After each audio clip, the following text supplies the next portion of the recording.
Welcome to the Unitarian Universalist Society of Grafton and Upton. I'm Reverend Daniel Gregoire, and I'm the minister. Welcome. Ours is a religious society whose members and friends gather to spark the spirit and the mind, to kindle loving community, and to ignite social justice in the world. Simply said, we believe in being good and helpful people, and we like to have a good time together. I would like to take you on a brief tour of our beautiful meeting house, which is what we sometimes call our church building. We gather in our sanctuary, which is our principal worship space. On Sundays, where we join with our family and our friends in celebrating the gifts and the mysteries of life. There are 5 objects in the sanctuary of special significance, and I want to call your attention to them. They are the chalice, the pulpit, the flags, the windows, and the 7 principles of Unitarian Universalism. This is the story of Unitarian Universalism in 5 objects.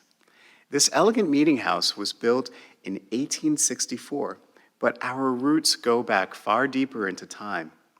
We've been here on Grafton Common even before the town of Grafton was incorporated. The first community, or congregational society, was gathered here in the winter of 1728. The roots of Unitarian Universalism are Christian, and we trace our lineage here in New England to the early Protestant dissenters known as the Puritans.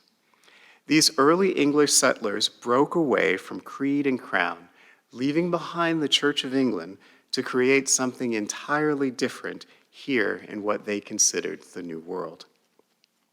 This commonwealth of God that they established seems very different from Unitarian Universalism today, and rightfully so. But their application of reason to faith, their commitment to democratic self-government, including in the churches, their personal piety, and their seeking freedom in belief, over the course of centuries, gave rise to all sorts of institutions and evolved into our living tradition today. Our Puritan heritage also explains the fact that many of our churches are located in the center of towns and on prominent hilltop locations. For the Puritans, religious life was central to all. During the colonial period, the General Court in Boston, which was the seat of government for all of New England, would not charter a town until a meeting house was erected and a minister called to serve as its spiritual leader. I start off here to illustrate just how rooted Unitarian Universalism is to the land, the people, and the cultural heritage of New England. This is something that we're very proud of. We will learn more about how these Puritan churches in time became Unitarian Universalists, but it's important to start here in this large and simple space. Much like visiting someone's house, you can learn a lot about a person by what they have on the walls, or by the absence of things that are fairly common. So many of our hopes and our dreams, our highest aspirations, our greatest motivations tend to be on display to the discerning eye. The same is true for our religious home, and this is our most special room, our sanctuary. So I invite you to look around. Look around, what do you see? Well, yes, there are people in the pews. These are cardboard cutouts of some of our members and friends. What else do you notice about the space? There's a large and light atmosphere here. The windows, they are clear glass. There's a high central pulpit that looks more like a desk. In this space, there is very little decoration, almost no symbols that we associate with religion. There are no crosses, there are no stars of David. Oh, look, there's an interesting candle holder. Perhaps it's a lamp of some kind. That's our chalice. There are some flags in the space, a poster in a frame. Those are our 7 principles. There are pews, and anyone can sit wherever they like.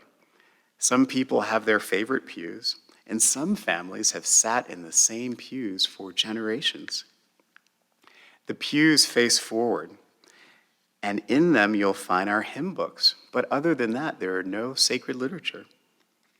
In many respects, this looks like any Protestant church building, but you will find no Bibles in this space. They are all in our library, along with the holy books of all the world's religions. There are no crosses, there are no saints, there's no stained glass. The mood and the feeling of this space is familiar but very different. And that's the point, because all are welcome here. This is a blank canvas, and you are the spiritual artist and explorer. So let's visit the objects and learn more about Unitarian Universalism.